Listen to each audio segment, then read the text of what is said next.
Hai semuanya, bertemu lagi bersama Ibu Putri. Kali ini kita akan membahas tentang sistem organisasi kehidupan, khususnya tentang sel tumbuhan dan sel hewan. Silakan disimak.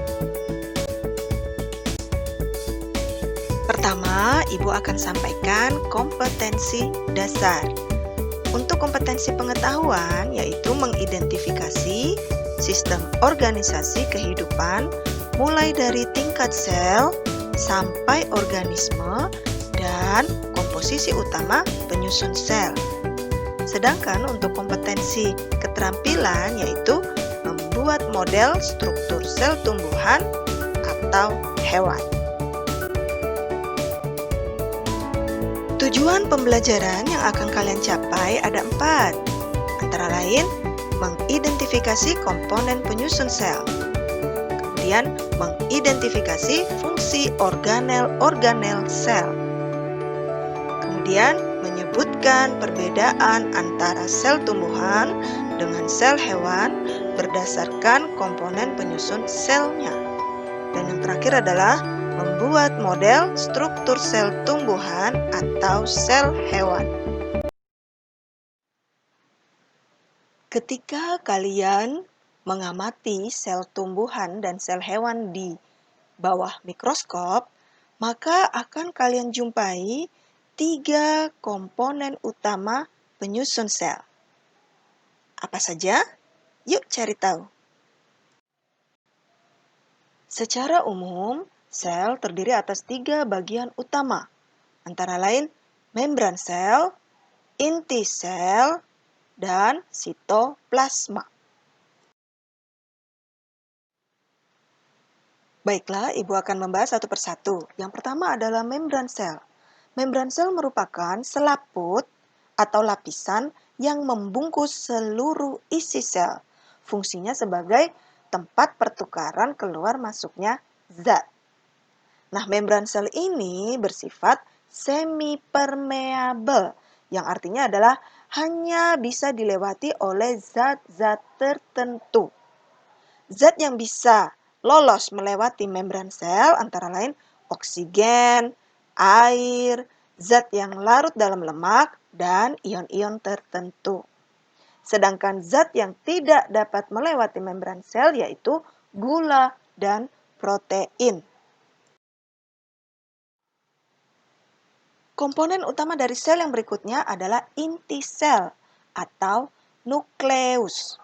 Fungsinya sebagai pusat pengatur atau pengendali seluruh kegiatan sel. Nah, inti sel ini tersusun atas membran inti, cairan inti, kromosom, dan anak inti. Membran inti fungsinya untuk melindungi inti dan mengatur keluar masuknya zat. Kemudian cairan inti itu tersusun atas air, protein, dan mineral. Untuk kromosom ini merupakan pembawa sifat keturunan. Sedangkan anak inti berperan dalam pembuatan komponen ribosom. Komponen utama sel yang terakhir adalah sitoplasma atau biasa kita sebut sebagai cairan sel. Ya, karena dia merupakan cairan yang mengisi seluruh bagian sel. Fungsi sitoplasma adalah sebagai tempat berlangsungnya reaksi metabolisme sel. Di dalamnya terdapat organel-organel. Nah, organel ini adalah bagian-bagian lain yang mempunyai fungsi khusus yang terdapat dalam sitoplasma. Setelah ini kita akan bahas tentang organel.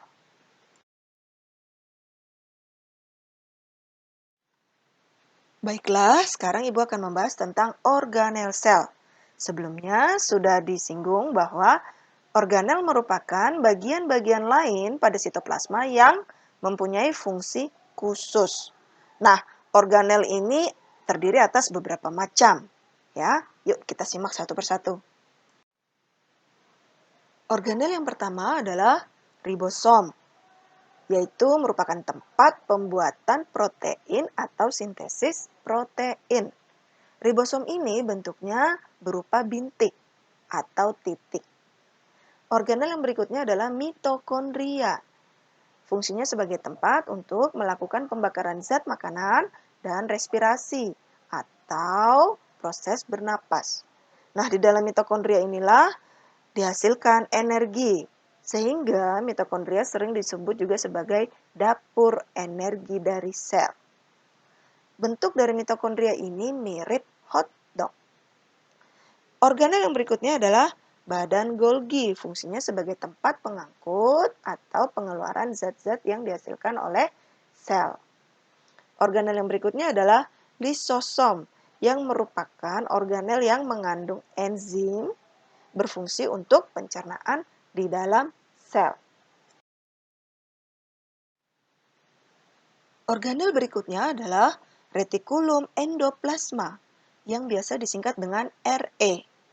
Fungsinya sebagai tempat untuk pengeluaran protein dan lemak, juga sebagai penghubung antar bagian sel dan tempat melekatnya ribosom.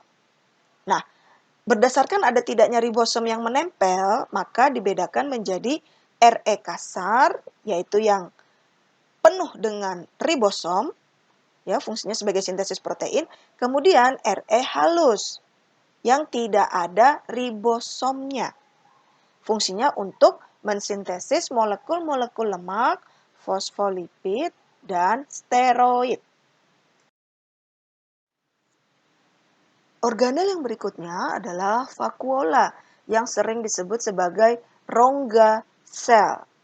Nah, pada sel tumbuhan, kebanyakan vakuolanya itu berukuran besar, ya, ukurannya lebih besar daripada vakuola sel hewan. Nah, pada sel hewan multiseluler atau yang bersel banyak, vakuolanya jarang ditemukan alias tidak ada. Nah, vakuola pada sel hewan ini biasanya dijumpai pada hewan yang bersel satu atau hewan uniseluler. Pada protozoa atau protista mirip hewan, terdapat dua jenis vakuola, yaitu vakuola berdenyut dan vakuola makanan.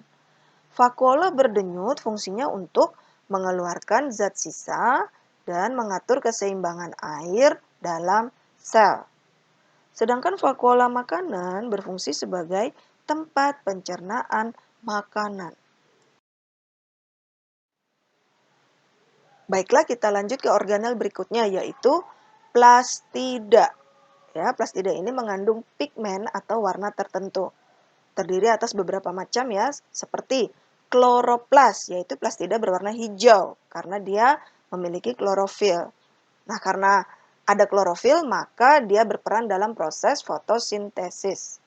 Kemudian, ada plastida yang berwarna kuning, namanya kromoplas.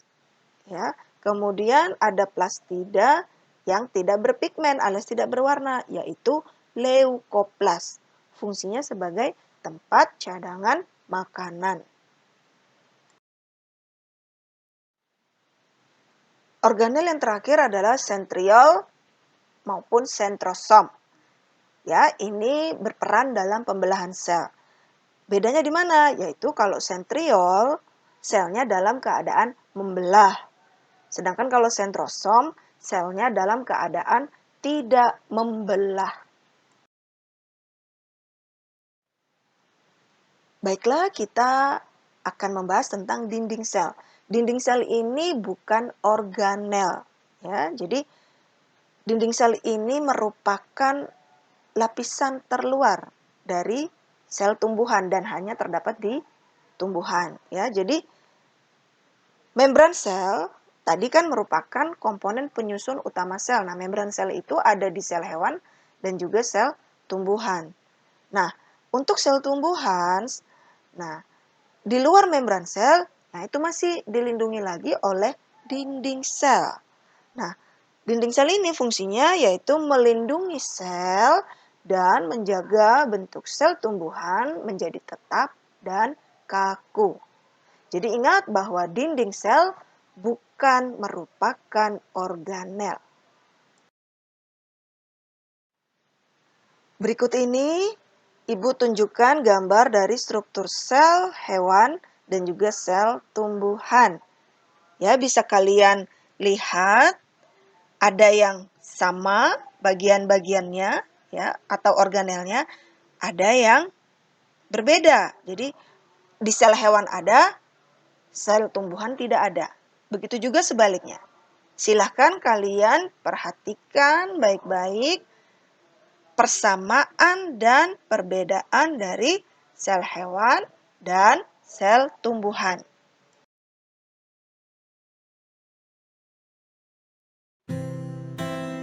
Demikianlah pembahasan Ibu tentang sel tumbuhan dan sel hewan.